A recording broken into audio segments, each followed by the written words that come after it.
welcome to another episode of G&A Podcast. I am the latest contestant in Mars Got Talent, Sober Oni, joined by... I am Aaron's greatest and final strategy, Jubidu. And today we have an explosive week of anime to cover, so let's get right into it with what I'm sure is both of our episodes of the week and everyone's sane's episode of the week, Attack on Titan 3 Part 2 Episode 5. They killed Armin. Fuck. Yeah, this episode was crazy though. This episode was so fucking crazy. Oh my god. I'm like destroyed. Yeah, this shit hurt me really bad. I didn't even really like Armin that much, but oof. No, you see, that's the thing. You weren't supposed to love Armin, and I knew that because I always like characters who are like, oh, I'm not really smart. I can't just have to use my brain to make up for, like, the fact that I'm not a dumb jock like all these other people. And I respected that because that was me my entire fucking life. So I felt for Armin, and I love underdogs like that. And they didn't just make him good in this second half of season 3. I mean, they made him incredibly good in, like, last few episodes, only because they were going to kill him off, but... Yeah, and I didn't see that coming at all. Usually, no, it's very predictable when someone's going to die, but, oh man, that came out of left field. No, and then they were like... He was like, sorry, Aaron. Looks like we're not going to see the ocean. I'm like, no fucking way. And then, it's like, this episode, they were like setting you up for it. They were like telling you, like, yes, we're going to kill him. Yeah, we're going to kill him. Really good job of foreshadowing it throughout the episode. Bitch! It was like slapping you across the face. They took their death flags and made you choke on them, like, ugh. And even when it was like such an unbelievable thing that even when his skin was like peeling off because he was burning to death, I was like, all right, but how's he gonna get out of this? Because he ain't gonna die. Yeah, when I saw that he no longer had any more hair, I was like, oh no, he's actually dead. Yeah. Oh man. And I guess that means Armin, and that's 2 major deaths in back-to-back episodes because I'm pretty sure Erwin is dead. Or at least maybe horrifically injured. Yeah, like, I won't be surprised if he's dead. Let's say it like that. So, there was that. Also, it felt very Game of Thrones-y, ironically. Yes, I was literally just saying that. I was like, they just fucking Game of Thrones me in the face. Mm-hmm. And it fucking worked. Because it was so mixed, like, everyone... First off, we have, of course, the tragedy of Armin dying, but even the other side of the coin, where it's like, yes, they captured Berthard and the other dude, but Reiner. I think captured is a weak word for Reiner. I'm pretty sure he might just be dead. All right, there's like a hole inside of him. Yeah, yeah. Mikasa kind of blew a hole. Oh, that was another great part. The action was great too. Mikasa Hange just showing up out of nowhere, then Mikasa just jumping in Reiner's mouth and blowing the shit out of him was awesome. Bitch, you want to talk about action? Let's talk about the beginning where Levi literally just destroys the Beast Titan in seconds. We're thinking this dude is just so badass and strong. Levi fucks him up in mere second. Oh my god. He is like. He is on some next level, like, I literally have to kill you guys. I literally have to kill you because all of you died just for this opportunity. And he still doesn't really win. And he doesn't kill him. That was a gut blow for me, too, because I'm like, all their deaths were meaningless. And, because the last second, he wanted to try to save literally just anyone. Yeah. It's like I can't even be mad at that reasoning because he's like, that just shows like he's like way more human and he realizes the sacrifice. Like he was just so desperate to just find anyone to save. Yeah, this whole episode was just ups and downs and like small ups and then really low. Like I don't think I remember an anime making me feel this like sick in my stomach for a long time. This episode had me fucking stressed. Yeah, I was. It had me stressed. The moment I saw the death, when I said the death flags, I was stressed. I was like, bitch, I wish just tea was more fucking mimosa. Like, I was like looking at my phone for about the first minute of this episode, and I was like, oh no, this is one of these episodes where I can't be on my phone. I have to actually, like, this is too intense. I need to pay attention completely to what's going on. Bitch, what episode of Attack on Titan was ever an episode? Oh, but even for Attack on Titan, this episode was just yes.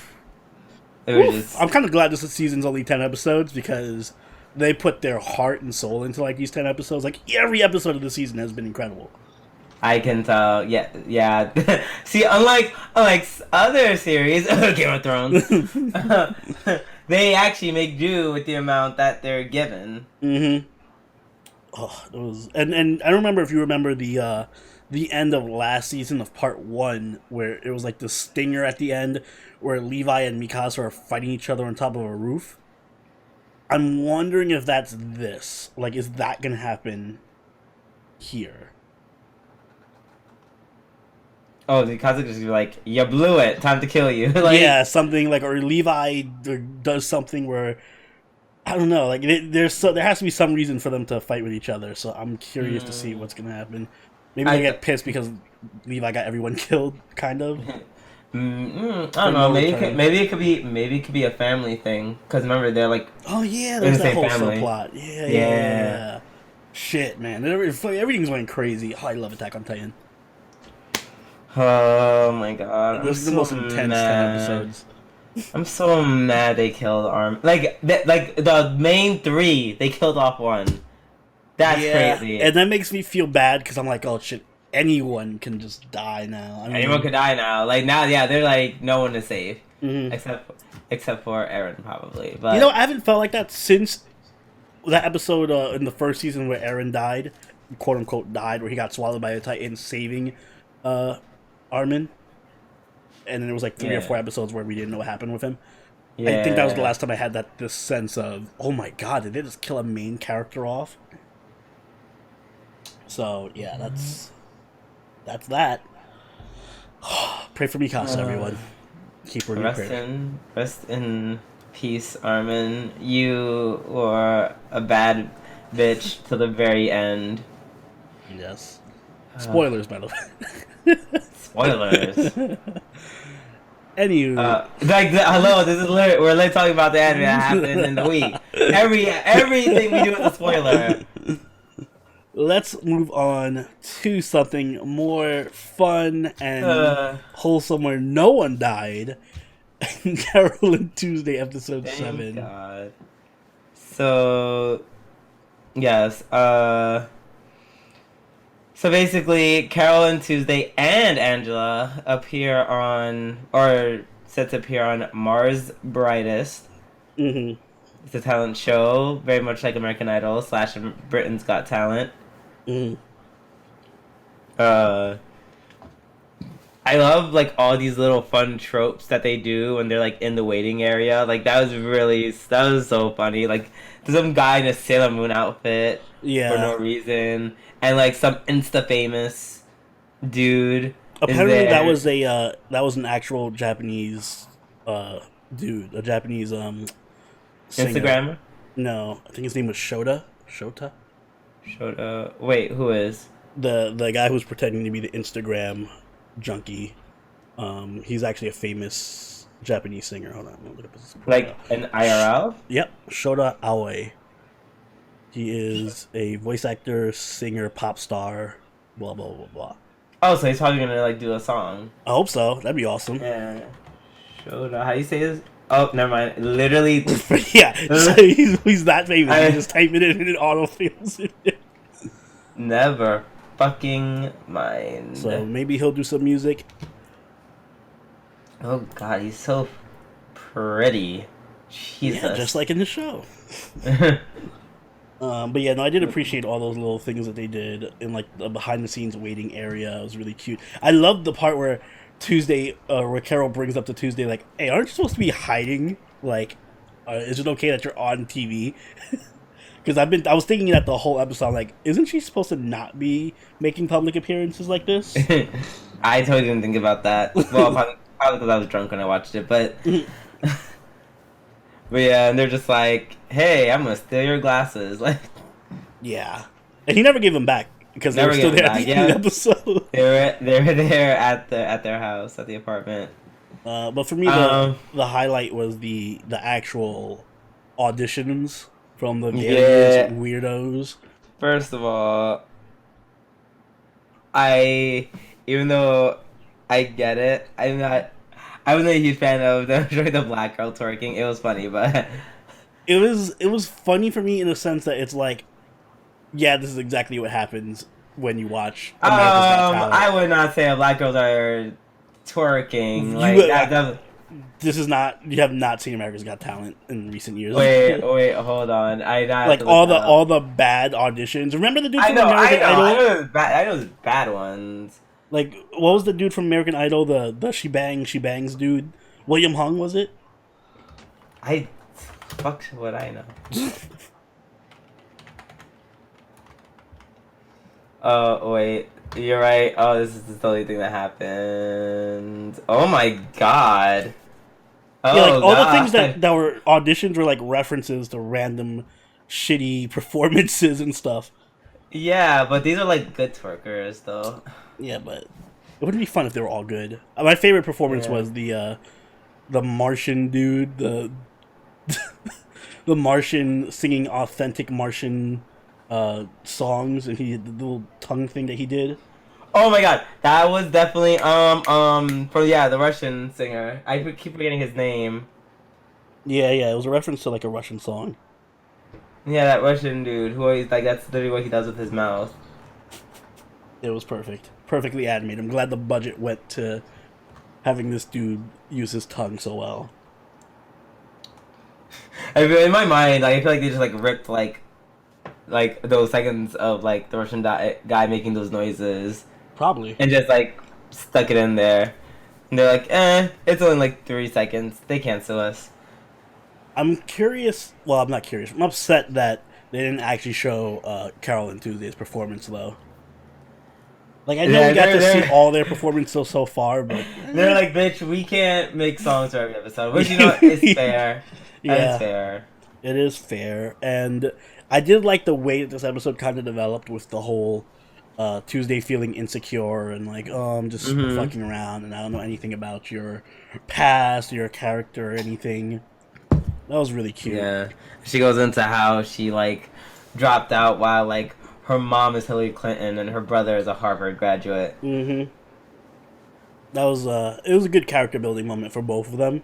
Also, it had that random black guy just show up to teach them how to How do to, a like... handshake. I know, I'm like, listen, why is there because they want to do something cool and hip? It has to be a black man who just happens to be there. they like live in the most cool area, just like like Mr. Rogers' neighborhood of music or something. Every time they need someone, there's just like a cool guy there to help them out. Yeah, I feel like this is like the anime version of Netflix's She's Gotta Have It. where it's also that like crazy where everyone's like it's like literally like the real life version of that. Like the same thing happens in that show where like they say all these like weird, cool, zany things which like people would never say or do in real life. But yeah. I just noticed they do that all the time. But this is anime, so it's like it makes sense. It makes slightly more sense. The other big thing I think from this episode was the whole Angela backstory. Yes. That was pretty major. That was pretty major. So we find out that basically, and this is one of those things where I hate to, or actually I will quote Oni. Excuse me. I say it's one of those things where they pretty much tell instead of saying that Angela's mom is like trans. Mm-hmm. They showed the picture in the frame from when Angela was a child, and they did a whole. I'm trying to link all the little clues together because Angela's mom was basically saying, "Oh, you know, I'm better. I'm not as violent anymore." Because Yeah. So I think in one way or another, she was like abusive. Yeah. To the But she point where already I had know- those assault charges from before. Exactly. Yeah, so wondering if those were against Angela. Yeah, me too. So she was abusive, and then I guess it stopped when she was transitioning? Question mark. Or maybe she is just taking medication. And it was like a side effect of it. Yeah. Interesting. It's a very unique perspective to take in terms of anime. It's very interesting. It's something that I would definitely expect from like this show.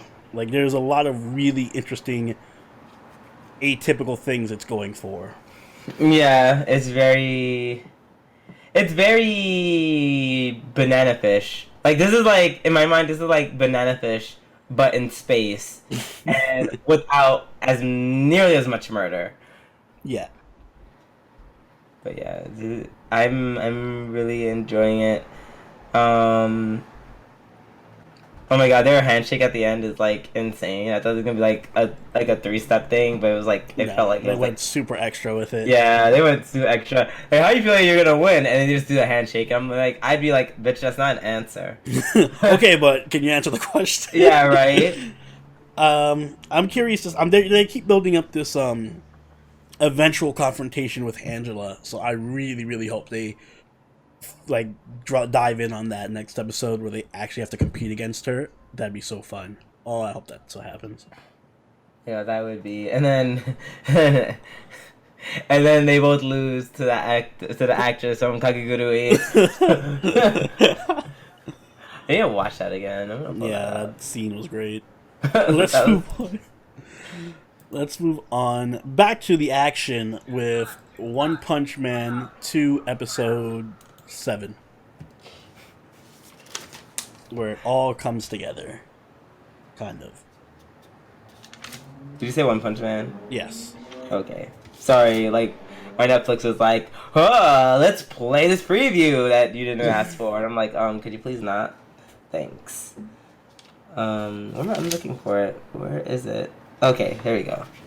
So yeah, as you said, things do come together. We found out that the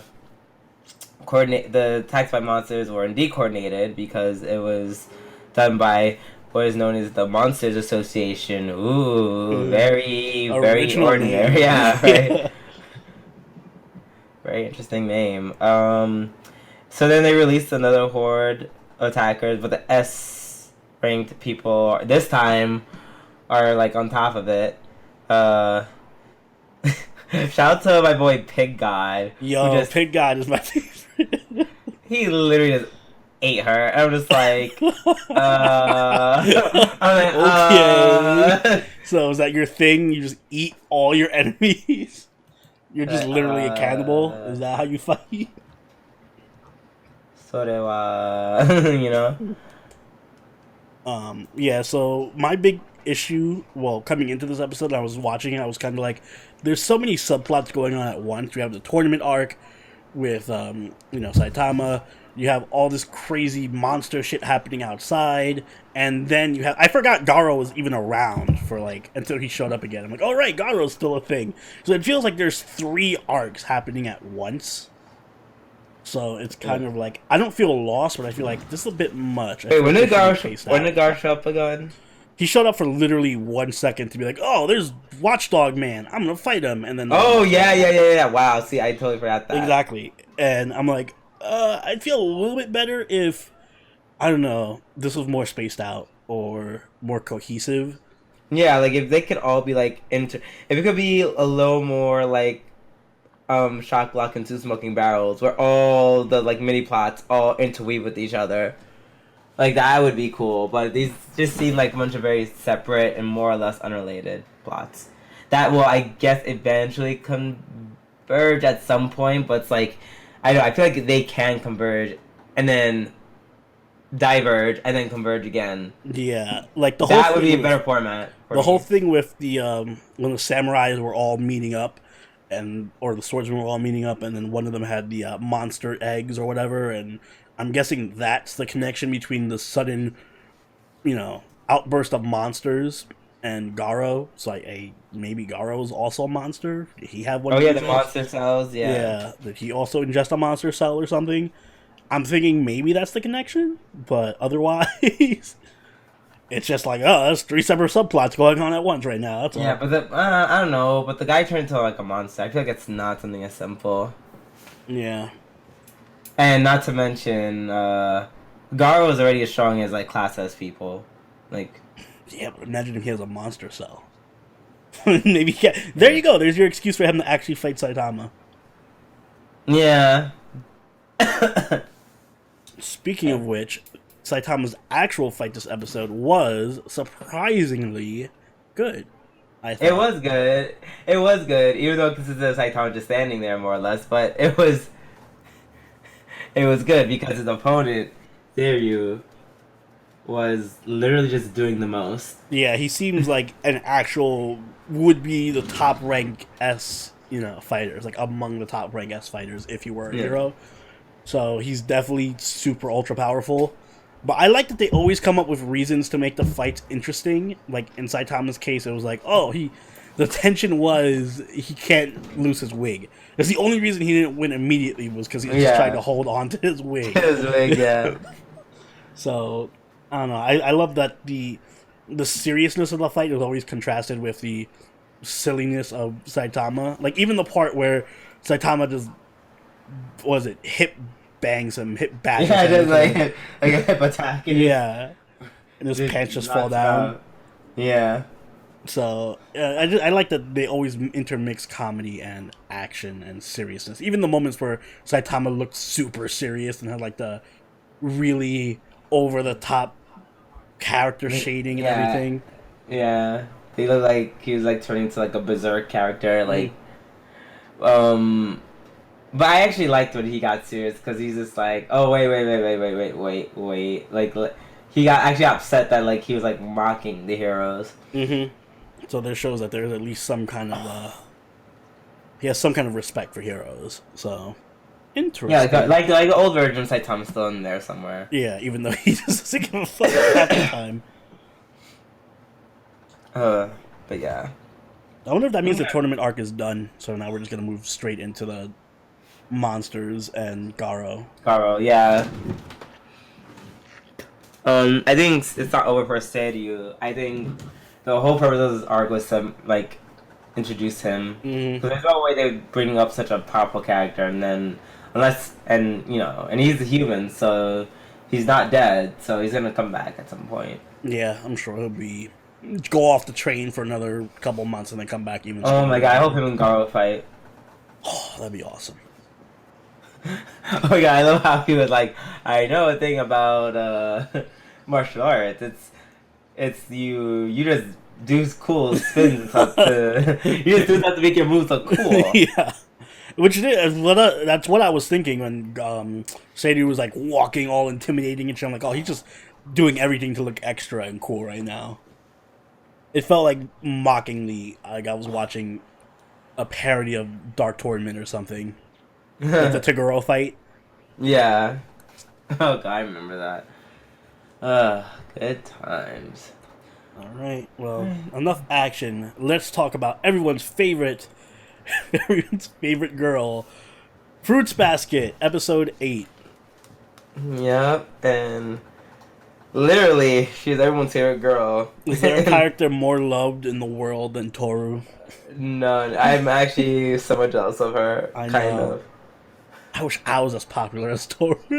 Yeah, I wish I was like my parents died horribly and my only other family hated me. I had to live in a tent for like a year. Okay, but for real though, I was kind of annoyed at Toru because I hate that kind of attitude where she's like, she literally put on like sad music and like a picture of her mom on the table and like gave herself like, I'm like, are you trying to just like depress yourself right now? Like, what is this setup? She misses her mom and she's alone. Okay, but I don't like. I'm not gonna try to make the atmosphere as depressing as possible. Like shit. Like, wait, wasn't she by herself? She was by herself, and she had like sad music playing. Like she had like Enka music. Yeah, and she's crying, just looking at the picture. Like shit, girl, watch TV or something. Don't just play sad music, look at the picture, and cry. Like Jesus, that's not healthy. First of all, Japanese culture is different than America. They don't watch I'm pretty a ball sure. drop. I'm sorry. pretty sure it's They not. don't get wasted. They don't get wasted and watch I'm the ball pretty drop. sure That is it's not definitely- healthy in any culture, and I think if Toru was in America, it would do a lot better for her to get wasted and go watch the ball drop.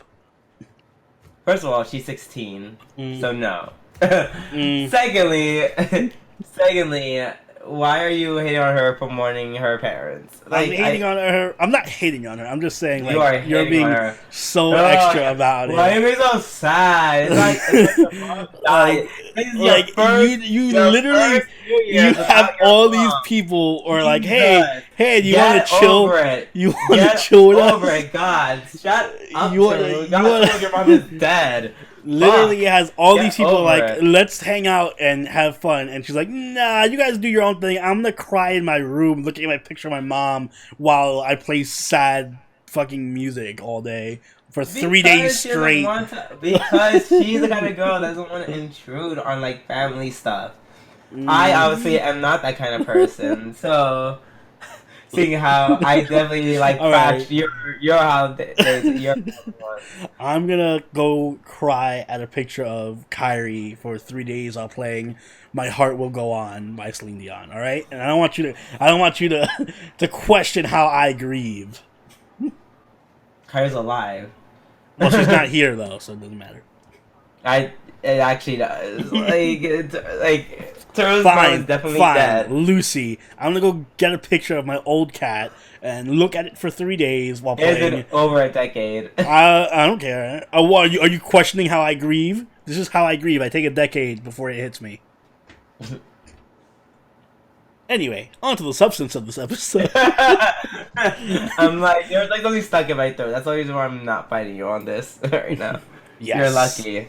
Yes. Yeah, no, the whole episode was basically coping with Toru's loss of her, which I don't mind. That's a nice theme for an episode.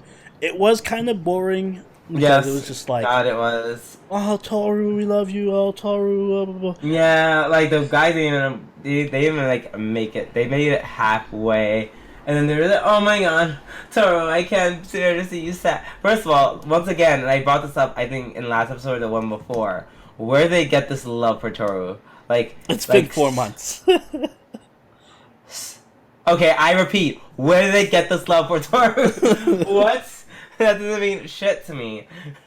I kind of agree. Like it feels very like it's happening too fast. Like I feel like they're really Exactly. into Toru. Like Toru is their life right now. Like if it was like almost a year, then I would get it. But yeah, no, I would have been fine with it if it just shows like how they got to the point where they are. Or they went from basically being strangers to, you know, oh my God, Toru, I love her. She's more important to me than my family or anyone else in this world. In the matter of like 7 episodes. Yeah. So, kind of a big jump. Maybe you could have used a couple episodes to establish that, you know, they have something there. Other than they're just living with each other. Like I get it. Tour makes you feel real good about yourself, but Yeah, sorry, Toru. I did like the little cute parts where they were like afraid that she was gonna choke to death. On yeah, Mochi. when they were like worrying about her, Kyo and Yuki, that was really funny. Also Momoji in his little outfit was adorable. Yeah, I like Shide kind of throwing shade at Akito, where he was like, Oh, yes. yeah, you reap what you sow, bitch." Ha ha ha. Yeah, you're sick and Yuki doesn't love you. Stupid. Happy New Year. Yeah. So yeah, it was a regular episode of Fruits Basket. Nothing crazy, just Fruits Basket. Yep. Next up, we have Senko-san, episode 7. Yeah, something that was somehow even more boring than Fruits Basket. What? This was like super fetishy. Boring. This was super lewd That for no boring. reason. That, like, yes, at the beginning, that was... It once again played with that line where it's like, we're being suggestive, but also we're being PG, but also we're being really suggestive. But it was more self-aware of the fact that it was being suggestive because they kept Yeah. like, oh, stop it, step on you, ha ha ha. So, I Here's the problem I have with Senko-san is that I like that it has these fun ideas, like, but then it lingers. Like I feel it lingers on a joke for too long. Like one joke should not be half the episode. You know what I mean? Like I'm gonna Yeah. step on you, blah blah blah. Could have been a joke for 2 minutes and they moved on to something else. It was like 10 minutes of the episode. Yeah, I definitely was like zoning out when they kept talking about it. I'm just like, oh my god, either step on him or don't. Like, Which like is why I like the Shiro parts even more because at least it's more dynamic and things are happening, as opposed to just being in the room on the bed, stepping on each other.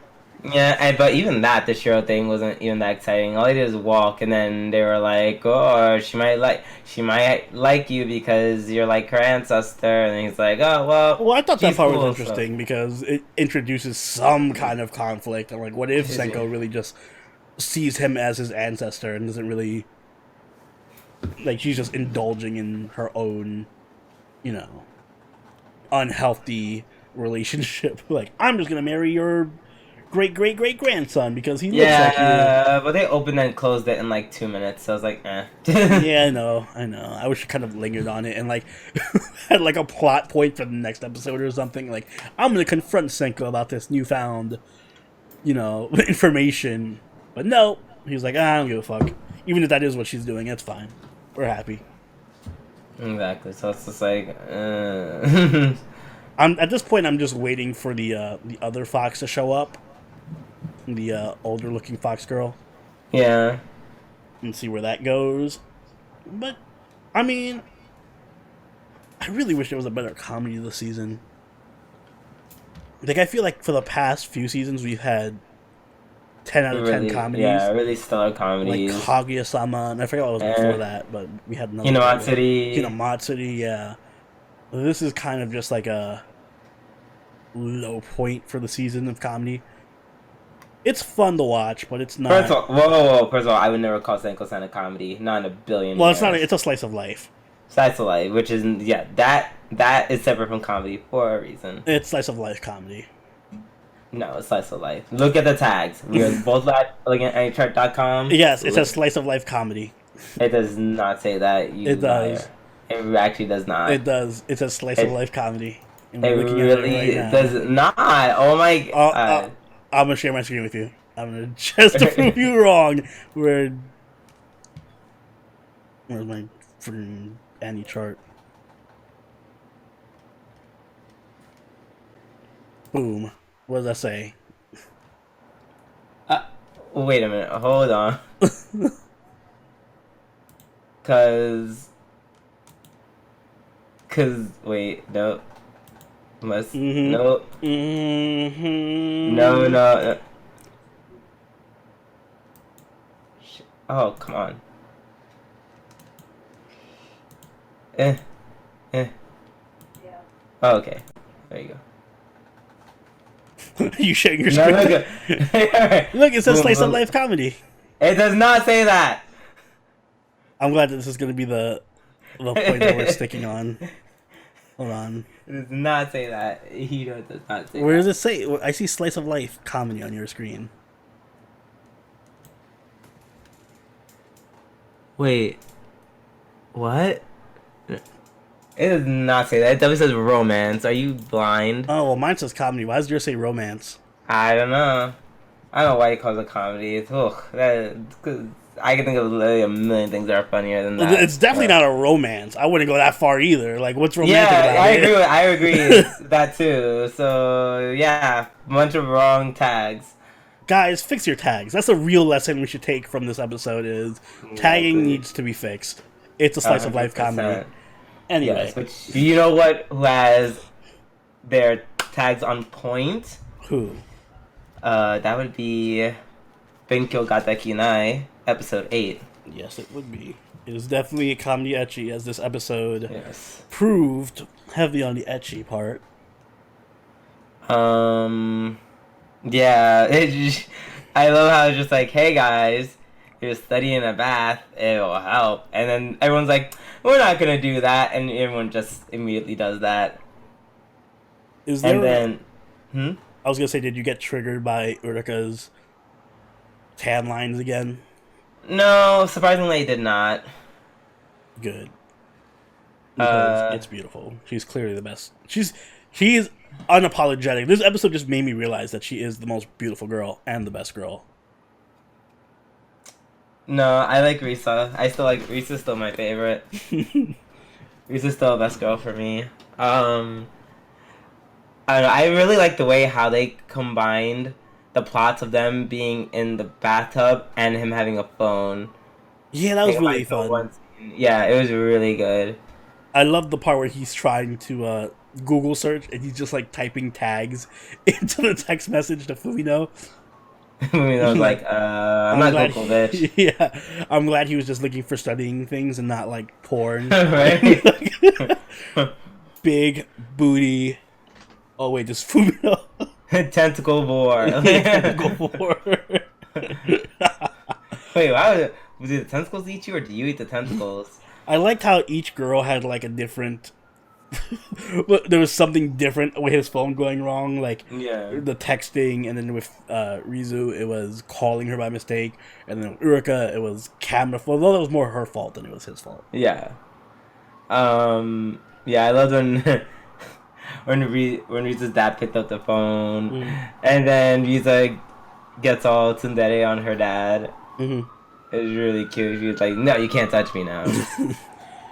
I hated the whole the second half, basically, because it cucked me into thinking there was going to be some kind of progress, even though I should know better. Yeah. Like, I was really thinking, like, oh wow, he figured it out. So this is funny enough. I wouldn't mind him getting with Urika like at all, even though Riza is best girl, but. Like, I didn't think he was going to get with her, but I figured it would lead I thought it's to something, yeah. Mm-hmm. Instead of just immediately being shot down by Urika, which is kind of like, ugh. She's her own worst enemy. She really is. No. It was him. It was definitely his fault.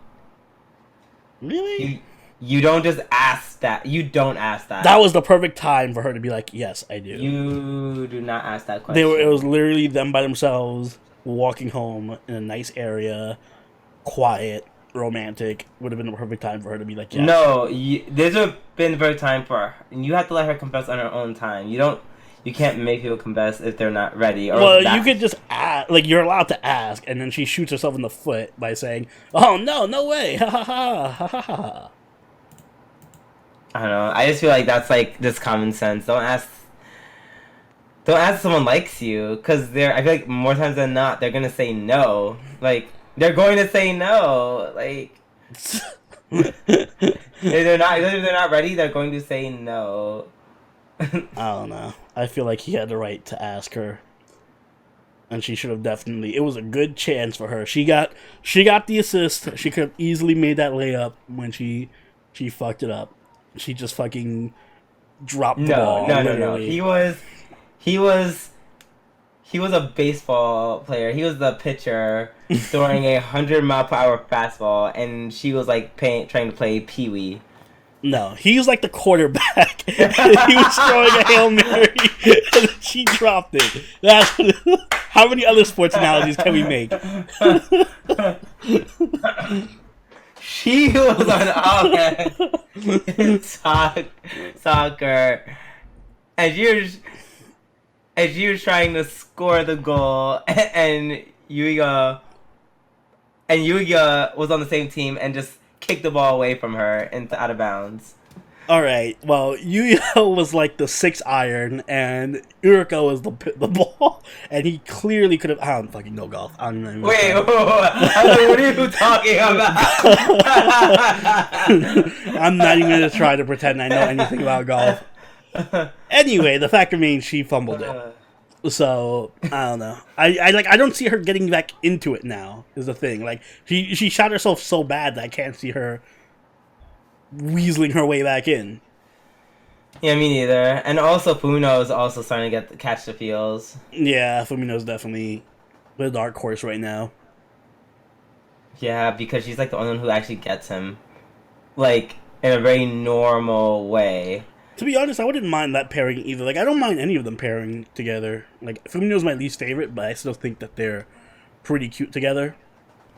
Yeah, because they're just both like, there's nothing about them that's like super crazy. Like you have Fumino's obviously in third place, and Yuga Yuga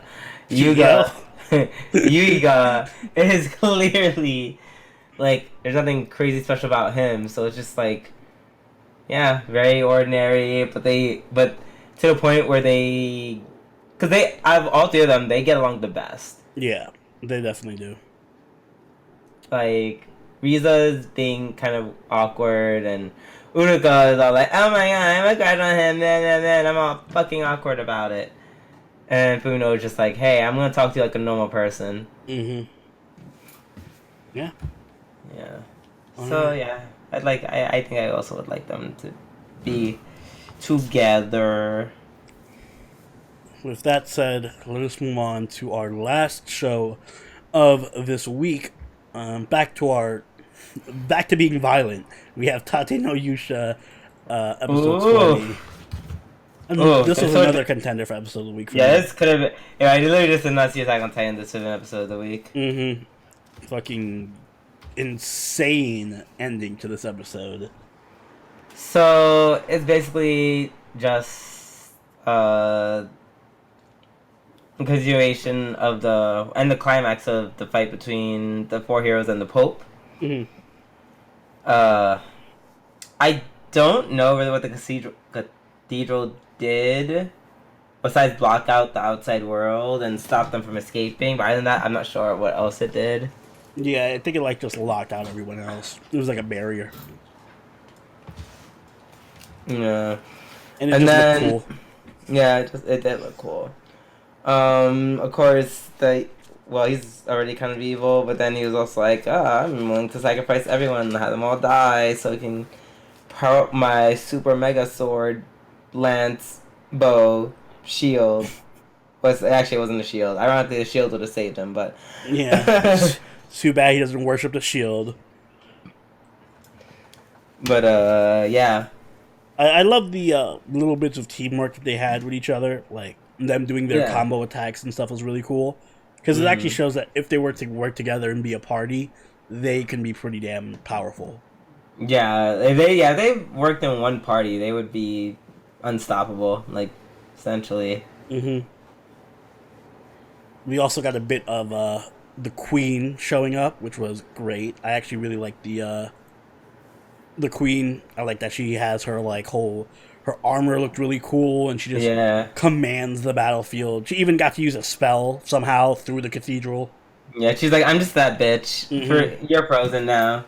So, and for a second, we thought that was going to be enough time for Naofumi to do his super mega hyper attack. And then we were like, I thought like a laser beam was about to shoot out, and I'm just like, and then he just explodes in blood, and I'm just like, I was like, yeah. So that whole ending. Before we get there, I wanted to say that I like that this reoccurring theme keeps coming up with him having to like dig into the curse of the shield with the hatred and everything, and then it always takes more and more from Raphtalia and the rest of them to calm him down.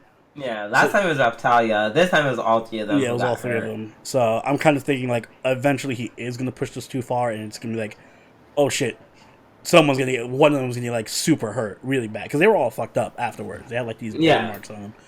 So I'm waiting for that to happen. Like if he accidentally hurts Raphtalia really badly or something. So that's kind of the tension for me. But maybe he won't even use it after this time. Yeah, like not even because he might hurt them so bad. Like it's because he's like pretty much on his deathbed. Yeah, that too. So him using that ability and then it's like, first of all, it was called blood sacrifice. I was like, all right, this is gonna do something really bad to you. So he got all shanked up with his own skill. But the Pope got like the messiest, goriest death, which reminded me like, oh yeah, this is definitely not Dragon Ball Z. Well, Dragon Ball Z is pretty violent too. I'm like, this is definitely not Naruto or something where it's just like you got beat up. Like the Pope got fucking annihilated. He got eaten. He got eaten and like juiced, like blood sprayed Yeah. everywhere. It was literally a fatality from fucking. It was Mortal Kombat. Yeah. Easily could have been a fatality. Yeah, I watched it like 3 times. It was Me too. sad It was. time. I had to like see the part where like he gets His face impaled, gets crushed. yeah, and just gets crushed and like squeezed. Yeah, you see his face getting crushed. Yeah, it was. Like, I'm pretty sure he's dead. Yeah. Pretty... Don't think he's coming back from that. Or like even when it, like after he dies, it zoomed in on like this pool of blood is all bubbly, and you see his glasses, and yeah, literally liquefied. Yummy. But yeah, using all that blood to do whatever the fuck he did, that kind of is probably gonna kill him, and that was probably what she meant by, hey, you should probably stop using that power. Because... Yeah, don't do that because it like it could backfire. Yep, and here we are! So, yeah. It was a great episode, though. I really, really did love it. It makes me excited for what's coming up next week because I'm pretty sure he's going to be fine. I mean, obviously, this is not Attack on Titan. He's gonna live. But... Yeah, he's gonna live, and then maybe it'll just be a whole 20 minutes of, like, Melty and the Queen literally just beating the shit out of like the King and Mine. I really want to see how Mine gets fucked over by her mom. Like, I just want to see her mom slap her. Oh, that's one. Oh my god, I would. Yes. If that happens, next week, episode of the week. I would literally come. Yes. Jesus. Yes, please do that. But yeah, I'm kind of curious how this is gonna all wrap up because they seem to be on good terms now. The shield hero and the sword hero, like they're all on good terms. Mine looks like she's about to get fucked up by her mom. All the plans by the Pope have unraveled. So I'm like, I guess we have the waves left to focus on. Yeah, for now. Oh, but we shall see. Yes. Yeah, next episode is gonna be very political, but they have to try to undo all like the damage that has been done to like Nafumi's like reputation and the fact that he's like a wanted criminal. Yeah. And the whole mix up with Melty, like all that's gonna be undone. Well, we'll see when it comes out next week. And if you guys have enjoyed this episode of G&A Podcast, make sure you hit that like button and subscribe so you can catch this every week as it goes up. Also, make sure you join the party over on our Discord, follow us on Twitch, and follow us on Twitter. And if you want to go the extra mile, you can donate to us on Patreon, like all these lovely patrons on screen right now. And Drew, do you have anything you'd like to add? Once again, rest in peace, Armin. You were a great side character among side characters. Yes. R.I.P. Armin. F in chat for Armin. I mean, F in comments for Armin. This has been Soberoni and... Doobie-doo. We'll see you guys next week. Later. Bye.